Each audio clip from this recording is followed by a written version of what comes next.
Welcome. This is the Men Church Stuff Podcast. This is the show where brothers-in-law DJ Culp and Brad Coleman talk about stuff from our perspective as men. It's a show for anyone who wants to hear how Christians interact with the world. And don't worry, we're real. We've grown up in church, and we want to share our experiences with you. We're going to talk about life stuff, church stuff, we'll talk man stuff, and stuff. The show starts now. Greetings, listeners here and there and everywhere, all across the land. This is the Men Church Stuff Podcast. I am one of your hosts, DJ Culp. As always, here with my beloved brother-in-law, Brad Coleman. Brad, what's up, man? Well, kids had a AMI day today in Tabby, an alternate method of instruction. So they're home with their Chromebooks doing some class, sort of. It's kind of they get credit for it, but there's no new instruction. I don't think they can do new instruction. It's got to be like review or something. Or maybe I'm making that all up. Anyway, they were all happy. So old instruction. They were all happy. They were all happy at 11 o'clock at night when they called school today for a AMI day. So snow. It's not horribly a lot of snow. Right. But, yeah, you guys got some wintry weather. Yeah, some good packing snow this time. Nice. We didn't get any. It did pass us. It was north of us, so we got a lot of cold rain. You can come get it if you want it, as far as I'm concerned. Poor Brad. You don't find the joy in snow. Not as much as I used to, for sure. You make me sad. I love watching the kids play in it, though. And I'll make some hot cocoa. I need to make sure I get the stuff for hot cocoa. Dude, so let's talk. Because that's actually what a segue, dude. That's right. So listeners, our topic today, I was scrolling through ye old list and saw family first. And I thought, oh, we need to talk about that. So today is family first. So Brad, dude, it's the Christmas season. I mean, it's upon us. We all know that. My opening question to you is, do you find it hard during the holiday season to keep family first?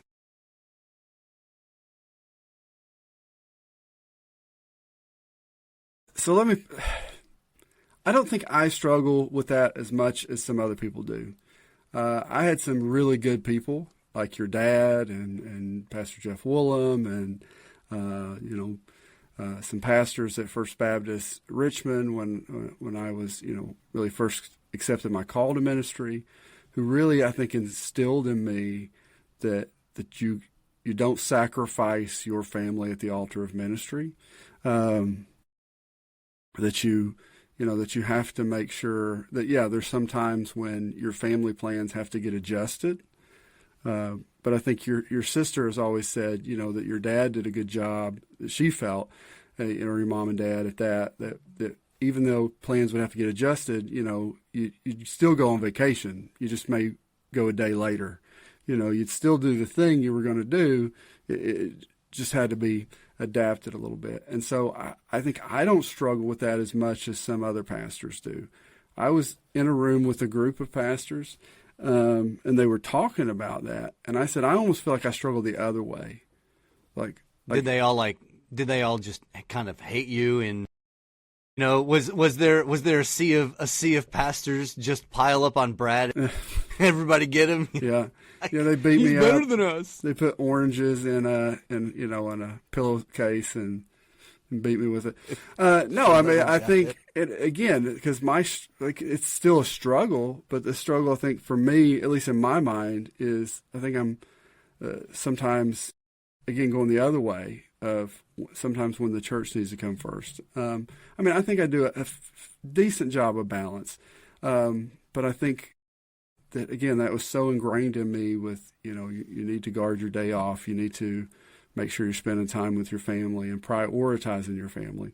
Again, that doesn't mean that you say no to things of the church, but it just means that you're aware of those things, that if I've got to adjust my plans with my family, then I'm going to do something to make it up to my family. Right. And so yeah. So, but I think there's a lot of pastors that do struggle with that because maybe they didn't have those mentors like I did, who were kind of just driving some of that into them. Of you need to make sure that you don't lose your family, because of ministry. Now, I mean, God comes first, but I think God has put the family first in ministry. Absolutely, yeah, yes. And I would say that even outside ministry, that's the case. And logically that even makes sense, right? If God would put family first even within the ministry, why wouldn't he require that outside of the ministry? It makes no sense. Right. Right. So I mean, and you with college, I mean, with teaching, being a college professor and having all these concerts and doing all that, I mean, that's got to be difficult. Very. And I'm really glad that I am, and I've been here in my career, I guess about 2 years now, to where I can look at, I can survey the responsibilities that are sort of assumed for me, and I can say, look, I understand that this is the only recital that this student is going to give, or this is a senior recital that this particular student is going to give, who I probably will have taught in multiple classes. But I'm sorry, my son's soccer game comes first right now. And that sounds really harsh, because my son is going to have multiple soccer games where this particular student is only going to have one of these particular recitals. Or concerts or something like that, right? And dude, it's, for me, I find myself like a pendulum. I do one or the other really well. I do either screw you work, I'm focusing on my family, or I've got a lot of stuff that I've got to do over here, and so I'm gonna have to, sacrifice a baseball game or a soccer game, or and this has happened multiple times. It's torn me up, but like a Christmas parade, I was having hate to miss those. I do, man. I love that stuff. Now I know that you could, like, in Brad's eloquent words and verbiage, that you would rather put salt in your eyes than do stuff like that, right? Like a parade, parade in real, like if I'm there for the parade and my kids are picking up candy, that's not as bad. But if I'm trying to, I don't want to watch a parade on TV. On TV. That's to me. That's just, we had so much fun ridiculous. Watching the Macy's Day Parade. Yeah. I never have even as a kid, I didn't understand that. So because there's no candy, they can't throw candy through the TV. That's why I wanted to go to the parade as a kid. Right. But they're going to throw candy. But again, So let me say I'm proud of you. Okay. Let me say I'm proud of you for putting. I appreciate that. Well, this is why, not because of parades. Okay. Okay. We've been, I've been aggravating you with stuff, whether it's about, with our men church stuff, where I've been in here and I've asked you questions, or I've been like, hey, look at this or do this. And, the other day, you didn't ghost me, but most of the day, you were very slow. But that's because you were doing Christmas with your family, you were decorating for Christmas with your family and all that stuff. And no, we were Christmas shopping. We were out the other day you were, but got it. A week or so ago, or like 2 months ago when you guys were putting up your Christmas tree. That's right. Whenever that was. Back in August. I was going to say July 4th when you guys put up your Christmas tree, right. Shot off fireworks. But again, you or Shara posted some pictures, and I was like, oh, okay. I get that. And I'm glad. That's what you should do. We don't need to be figuring out these things that can wait in place of these moments that we can't get back. And for me, getting back to what you were saying, with me as a college professor, and so listeners, if you're new to the show, I'm a college professor, but I teach in the music department, and I actually have I'm not going to say it's insanely busy, but it's busy enough performance agenda on the side. So, I mean, I've got a lot of balls that I have to juggle when it comes to like my professional identity. And so it's really easy. It's been very easy in the past for me to actually almost unwittingly become so inoculated, if you will, to my own schedule that I completely forget, oh crap, I haven't been at home. I haven't helped Shara cook. I haven't sat down and wrestled with Noah or played a Nintendo Wii or Switch or something like that, or played Barbies, with my girls. Like, it's really easy. And actually kind of in relation, Brad, to our show either last week or week before, you mentioned slow fade, the whole drift idea. It's in past, it's been really easy for my schedule to slip up on me, and my wife, in a very honest and yet loving way, will say, yeah, I mean, just you hold up that frying pan and go, hey, you walk out that door. You try to walk out that door. You're getting it, right. Wham. I know this is made by Lodge. I can still chuck it. Yeah, right. I mean, she is. She's a country Kentucky girl. A country girl. She doesn't need a shotgun. No, just give her a frying pan. Cast iron skillet will set you straight. Yeah, that's right. Then she'll make you some flapjacks.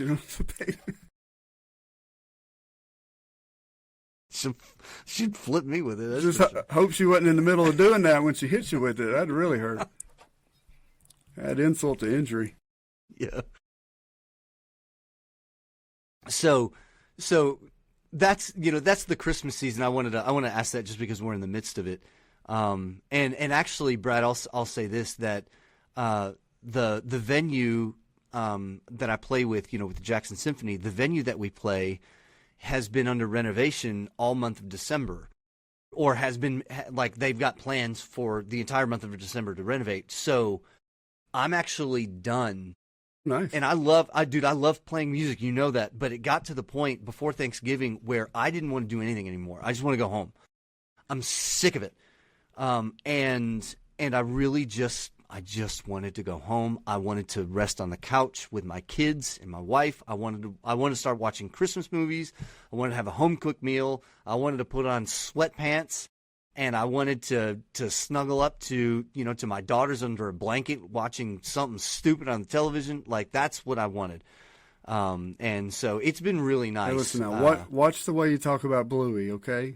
There's a big I love big following. Bluey. I love Bluey. I do. I love Bluey. But it's so insignificant, So Brad, as a senior pastor, maybe not necessarily during Christmas, but as a senior pastor, how hard do you find it to keep family first? But again, sometimes I feel guilty when I'm having to go. I think that's where I struggle more. Like, because there's sometimes like I got to go, and I think my kids and Tabby certainly does, and I'm like, I'm sorry, I'm gonna have to go to the hospital.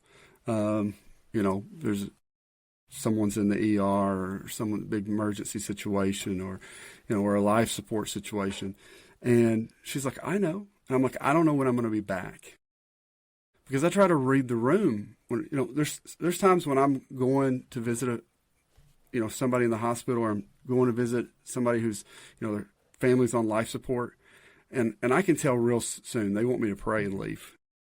Like, thanks for coming. Yeah. Do your thing, but please, lovingly, please get out of our way. Dude, and that is so legit. And so legit. And sometimes you have those people that you can just tell that they're like, I want you to stay as long as you're willing to stay. And depending on their situation, depending on their support, like I've stayed up all night in a hospital with someone whose wife was in emergency surgery, and I was the only one there with them. There wasn't a big family dynamic and all this, so that's going to affect me not being home, but that's also going to affect me the next day because I'm not 25 anymore. I can't stay up till 6 a.m. and then just, press through. And dude, seriously, how did we do that? We were different. We were different people is all I can say. Like I have in the last 4 or 5 years, I have often reflected on my time working towards the doctorate, thinking, how the heck did I stay up that late every single night doing that much work? And then get up in the morning and function. Yes. Oh my gosh. Maybe it's because we didn't have kids. Maybe that's what it is. I don't know. I mean, I'm not saying that I handled this great because I was grumpy a lot and tired a lot. But when I worked third shift, at UPS, and I was going to school full time. I do not know how you guys did that. It's not something we want back. Let's just put it that way. Right. And I don't want it back for you because conversations travel, Brad. Yeah.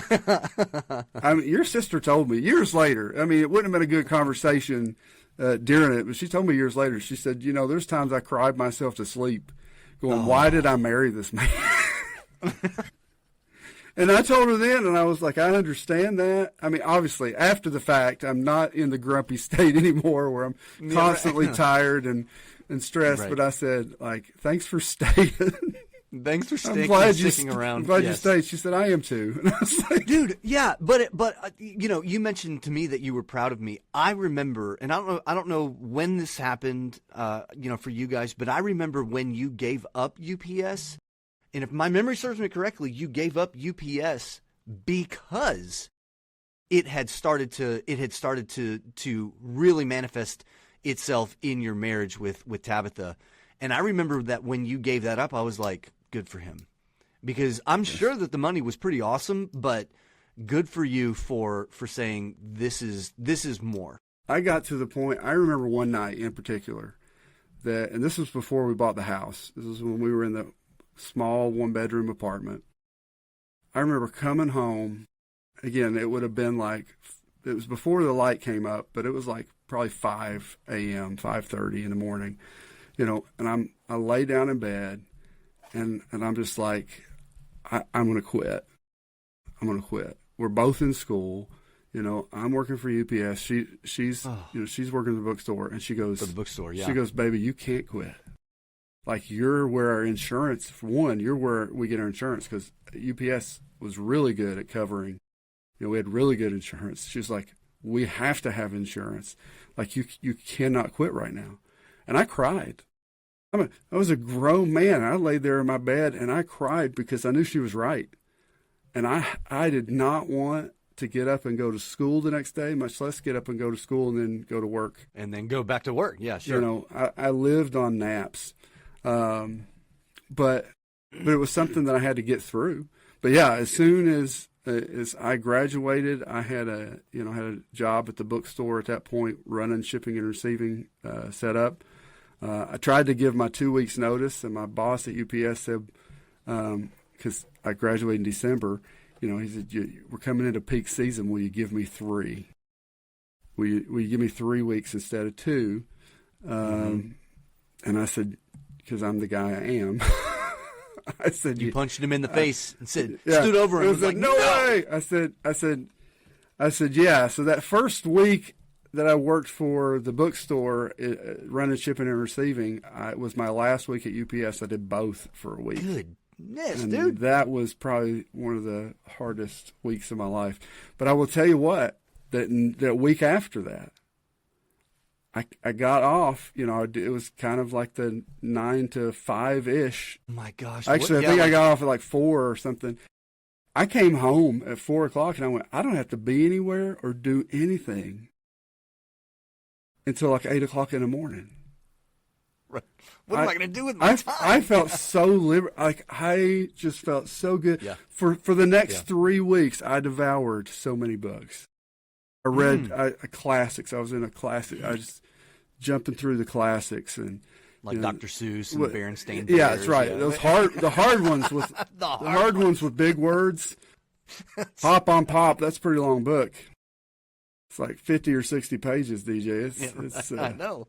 It's like Wacky Wednesday. What are these words? Yeah. I think he's just making them up. I mean, yeah, I know. like the Time Machine by H.G. Wells, Frankenstein, and those kind of things, and it just ate them up. And then life, because I felt like I had all kinds of time, and then life just, kind of evened back out, and then it was like I don't have any time anymore. But yeah, then we have kids, so there's times we have to be busy. There's times when we are busy. And there's times we got to do stuff like that, right? Where we don't have a choice. I know there's guys out there, maybe guys listening, and you're pulling 2 jobs right now just to keep your family fed. Mm-hmm. And my advice to you is, you do what you've got to do, as long as you got to do it. Look for the ways out. I'm praying for you that there's a way out, that you can get to a place. But make the moments count that you have. Like I would say, my dad worked. I remember when I was little, my dad would get off, and he would be in bed before I got up, and then he would be gone to work by the time I got home from school. So I would see my dad I would go so I remember my mom would take me and my brother in some mornings. We're just little. I mean, I'm probably 6. Shannon's 2, and we would blow raspberries on Dad's back because he was so ticklish, and he would just get up and he would laugh and kind of push us off and then tickle us back, and it was a great moment. I remember that. I mean, I'm 42 years old. It was 30 something years ago. And I remember those mornings. And we didn't do it every morning.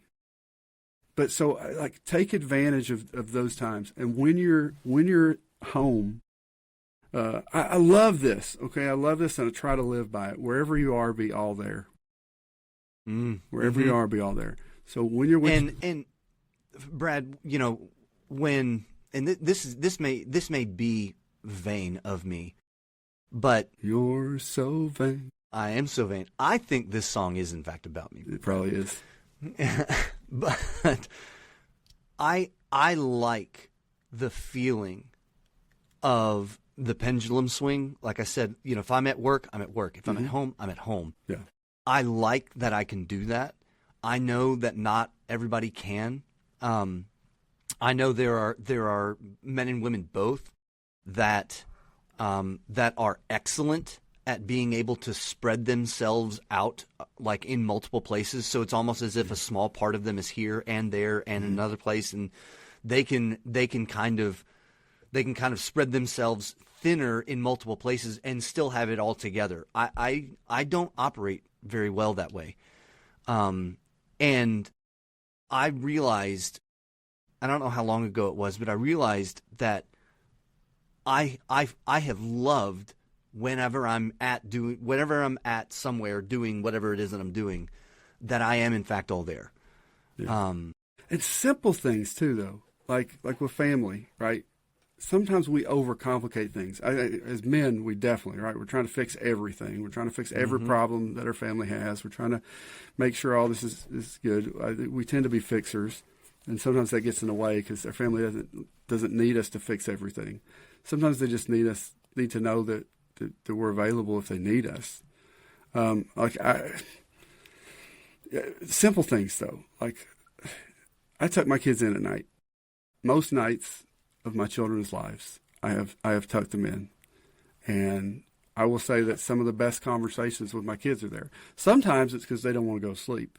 I don't know, but there's times when I've stayed up with one of them way too late because they just wanted to talk, and what they wanted to talk about was something that was important, or it was very important to them.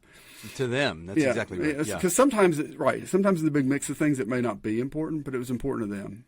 Yeah, and they want to tell me about it. So I think guys, if you're out there, take those times, and maybe it's tucking them in at night. Maybe you're not there. Maybe you got to work at night. Maybe you can greet them in the morning before you go to bed, and as they're going off to school. Eat breakfast with them, or make them breakfast. I mean, I think those things. And Brad, to that point, we were. So let's see. So today's Tuesday. A couple days ago, we didn't have Sunday evening service. And I told Shara something that I'd wanted to do over Thanksgiving break that we didn't get to do was go watch a movie. We actually cannot go watch movies with our children during the month of October because it's horror flick season, and our culture just pumps those out during that season. And your children are a little young for that. Well, even if they weren't, Shara, yeah, right, yeah. I know. Don't worry about it. Scarred for life. Just remember, this is all fake, Like, what's the big deal? That's right. I know that guy's got a chainsaw. No, they didn't really die. They didn't really die, okay? No, but, since Halloween's over, it's the beginning of December, but well past Thanksgiving now. The movies have started to turn themselves back to the family focus, or a lot of them. And Zootopia 2 is out. And so I told Shara, you know what? Here's what I want to do. Have you seen it? I want to do what? Have you seen it? Yes. Okay. Go ahead. Yeah. I just want to know. But I told her what I want to do on Sunday is let's surprise the kids. Let's go take them to watch movies, to watch the movie. But anyways, what I want to say, Brad, in something that you were saying is,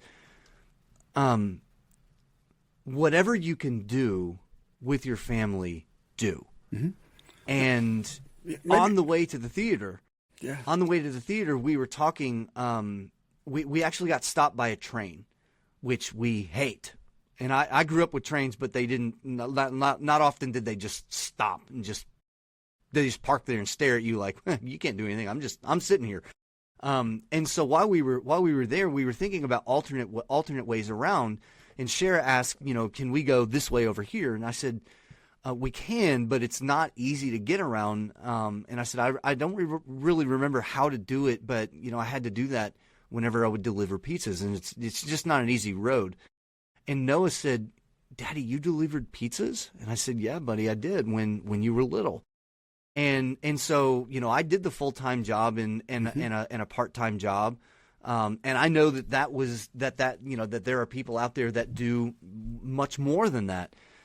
And I would even argue putting family first does not mean that you are not working.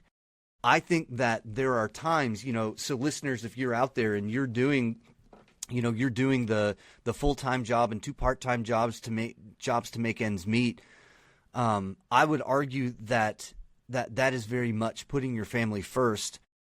I would also argue that when you are not working, and Brad, I am really guilty of this. I don't want to be. I wish that I could say that I'm not.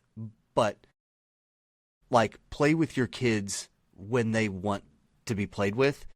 Now, I also think that putting your family first also means that you need to take care of yourself too. So if you're really stretched too thin, hard. You need to be able to tell you need to be able to tell your kids, I need to go sleep. I need to rest. This is daddy's time right now.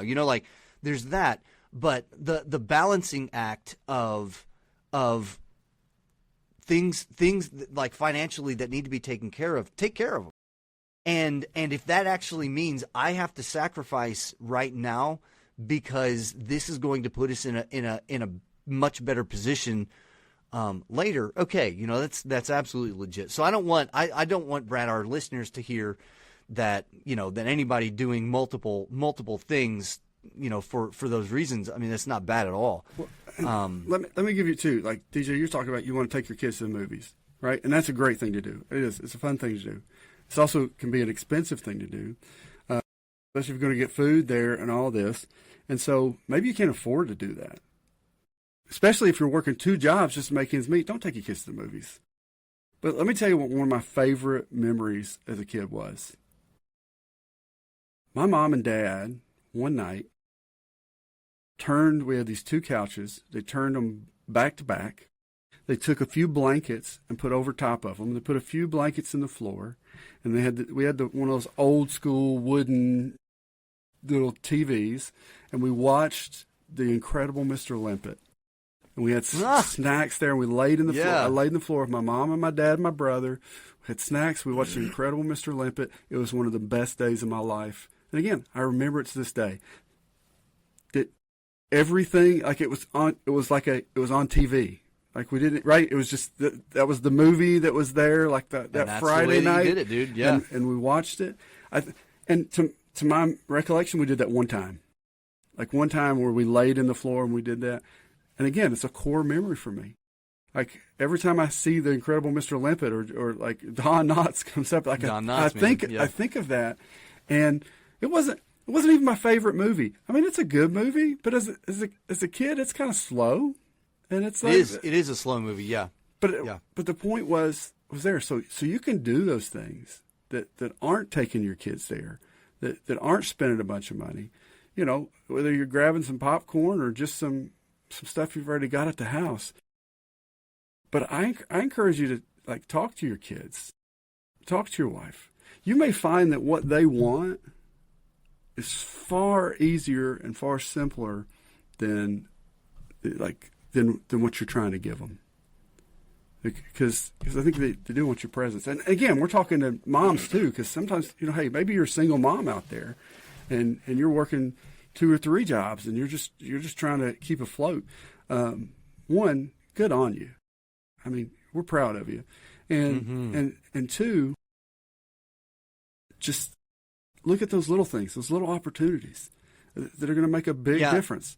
One of the and actually, Brad, to me, this kind of goes back to what you were saying, you know, about staying up real late with one of your kids, where whatever was important to them may not have been important to you because you do know the other side of it. There's been a lot of grass that you've walked through, a lot greener, but to them, and I remember thinking this when I first started teaching public school.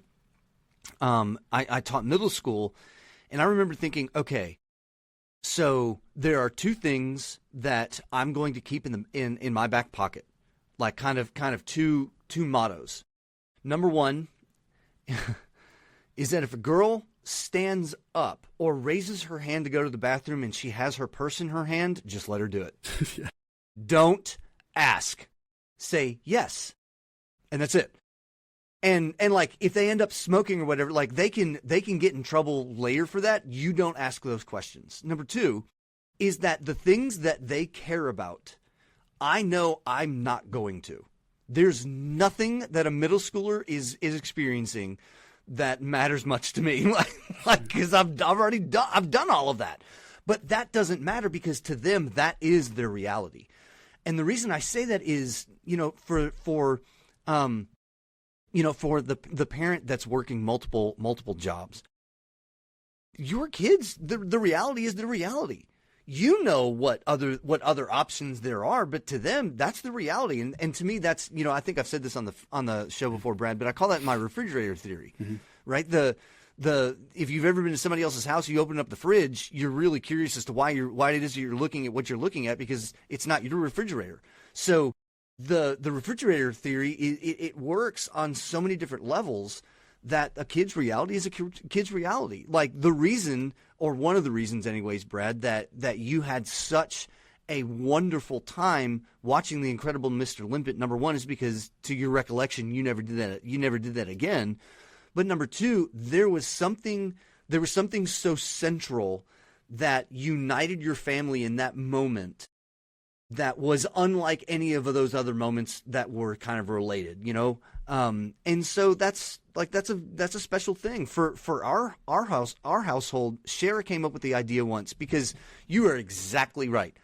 Taking 5 people to go watch a movie it's a miniature fortune that you have to spend to get that done. Luckily, Brad, when we went and watched Zootopia, it was in town, like in our little town we live in. Local theater is not that expensive.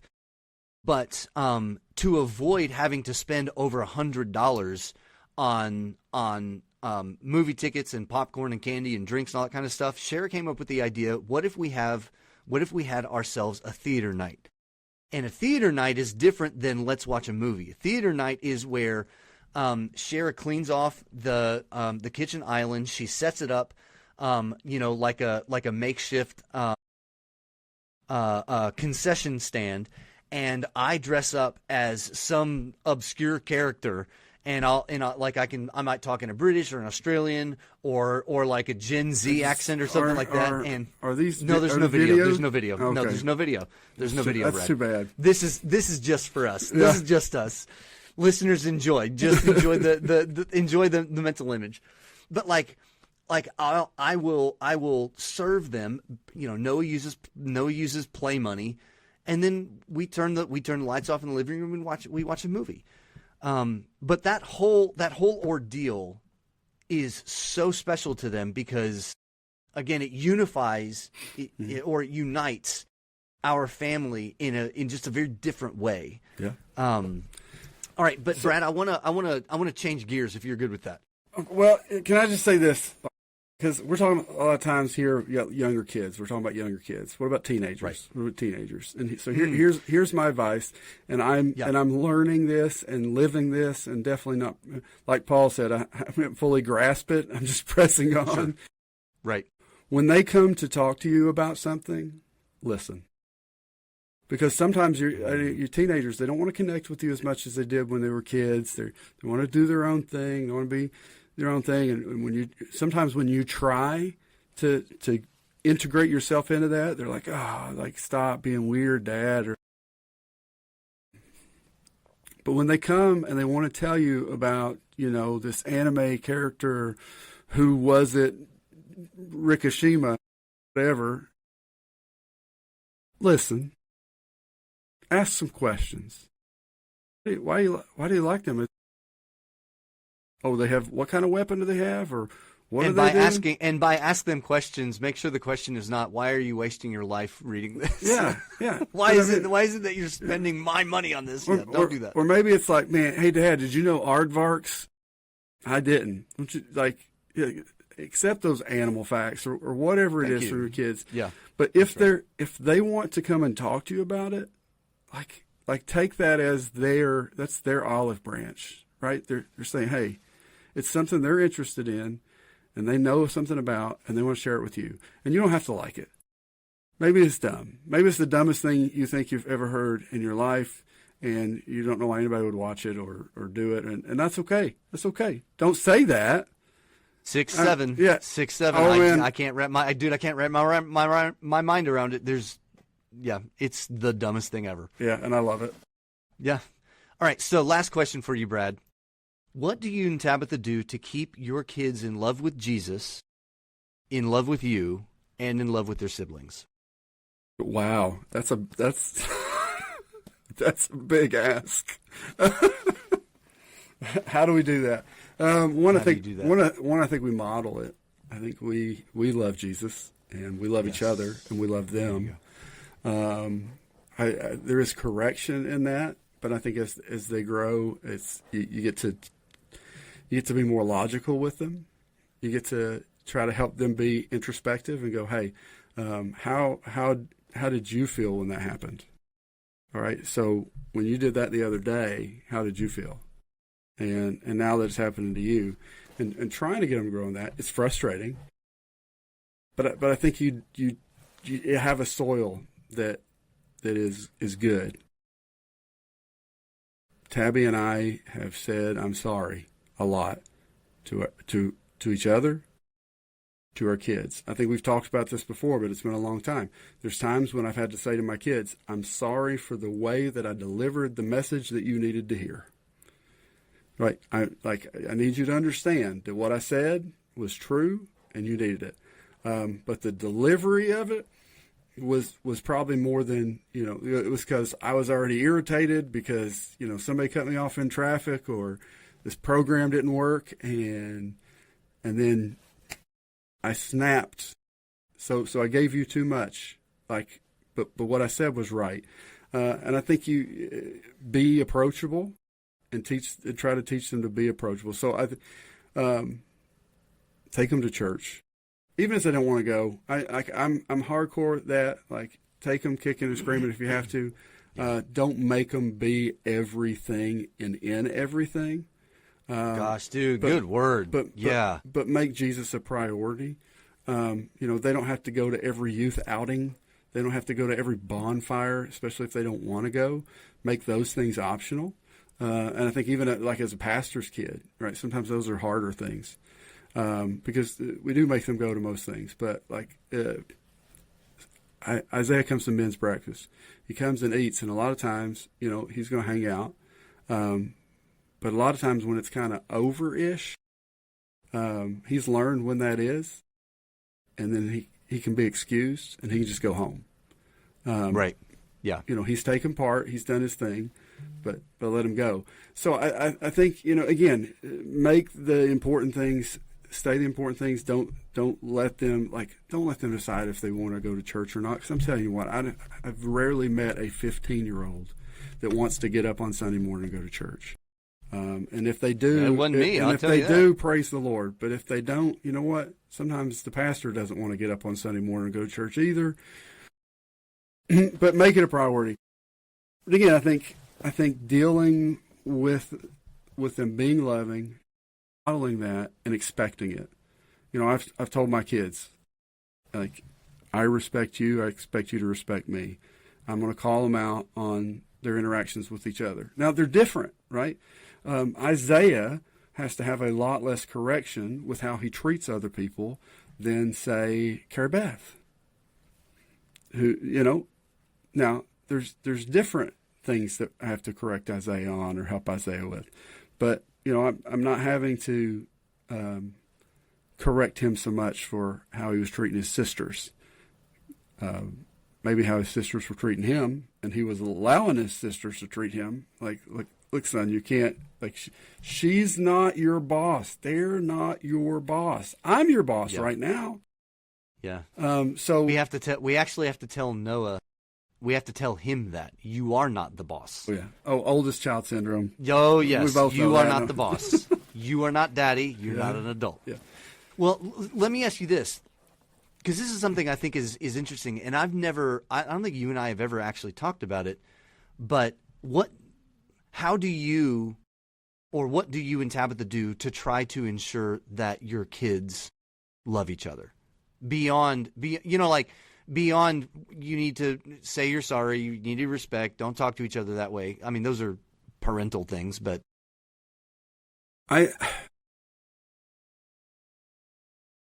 we don't force things all the time.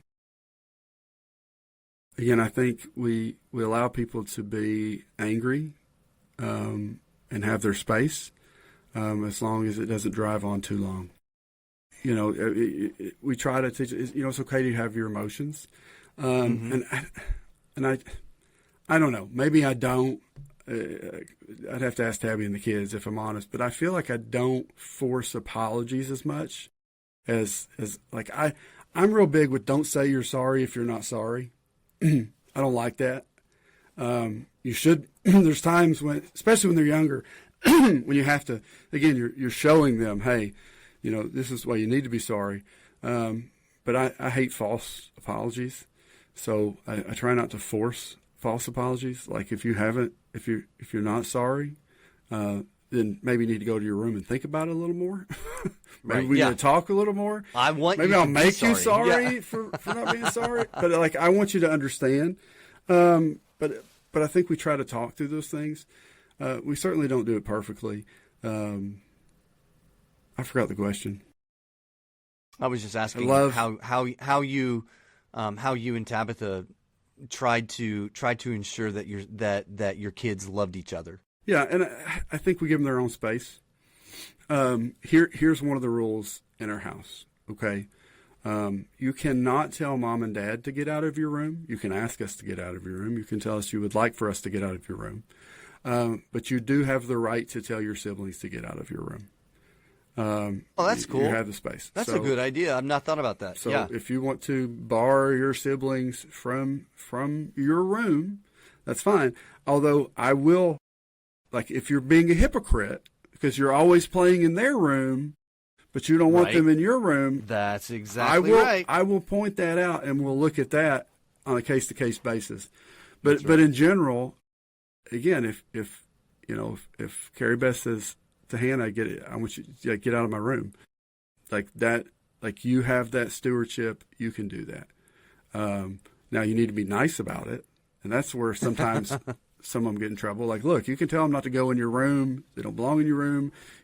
And so, like, in that sense, mom and dad have a right to go in your room. We're going to go in your room. We're your parents. If I want to look through your drawers, I'll look through your drawers. If I want to do it in your presence, I'll do it in your presence. If I want to do it in your absence, I'll do it in your absence. I reserve that right as long as you are a child in my house, and I have that stewardship responsibility of you. No ands, ifs, or buts about it. I mean, people can argue with me about it. It doesn't matter. I've done said in my ways. But your siblings shouldn't be in your room without your permission. They shouldn't be wandering around your room. Nice. They're like, if they go in and they do something they're not supposed to, or they're messing with something, or they moved your teddy bear, then it's going to be like, why were you in the room? The intruder. So I think everybody has their space, so they can get away. And again, I think it's so important because they can get away. Right? Because sometimes you just need to walk away and get away. And if you don't have that rule, one of your quotes that is a favorite of mine is, "I'm done peopling." Oh yeah, I'm just done peopling, and you need to clear out. And I think, and we give them that too. You know, we recently having a conversation with one of the kids about, hey, it's okay for you to be having a bad day. It's not okay for you to cold shoulder everybody. It's not okay for you to do all this without letting us know. But it's okay for you to say, listen, I'm grumpy right now. I don't feel good. I've had a really bad day. You know, I'm really stressed about this. And so, hey, I just want you to know, like, I'm probably not going to be very warm and fuzzy. Don't try to hug me. Don't ask me to do anything. No touching. You know, and so if you communicate that, then we're going to respect that, and I'm going to uphold that with the others, right? So if your brother says that, and then you're irritating at him, one, I'm going to get on you. You need to give him his space. You need to leave him alone. Now, again, we have community areas in the house too, though. Like, look, you cannot. That's why you have your room, or we have a decent enough size house. Go somewhere else. You're annoyed and you want everybody to be completely silent. That's not going to work. That's not going to work. This is their house too. No, it's not. It's my house. But if you want to go to your room, you know, and do whatever, you want to go downstairs and put the headphones in and jam to some music and forget that they exist. That's okay. But I think that's knock yourself out. That's right. Teaching that respect in the relationship. And so, and again, it never goes perfectly the way you plan, because I don't want anybody to think, oh yeah, my kids are like, they just do the right thing all the time. They do not. They do not. Sometimes I go and I have to go, are we raising them right? Like, have we did what we need? Like, were we too easy on them? Were we too hard on them? No, you are absolutely raising your kids right. Like, so, So again, I think that's one. I think it's normal to have those feelings, and I've told a lot of guys too. Like, I think the people that are really bad parents don't have those feelings. I'm not saying that you don't need to up your parenting sometimes, because there's sometimes when I'm like, look, dude, I'm gonna be honest. People ask me, here's my thing, okay? If you need to vent to me, then let me know. You don't want my advice.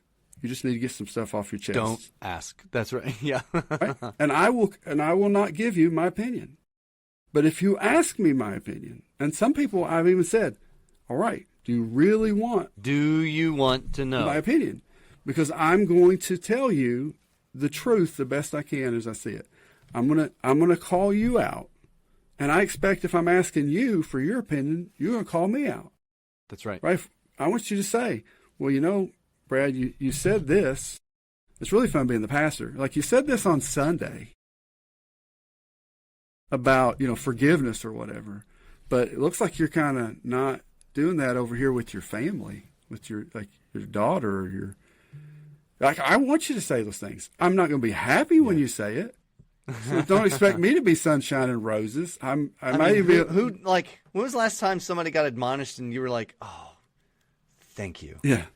Thank you so much for your rebuke. I appreciate it. Not in the moment.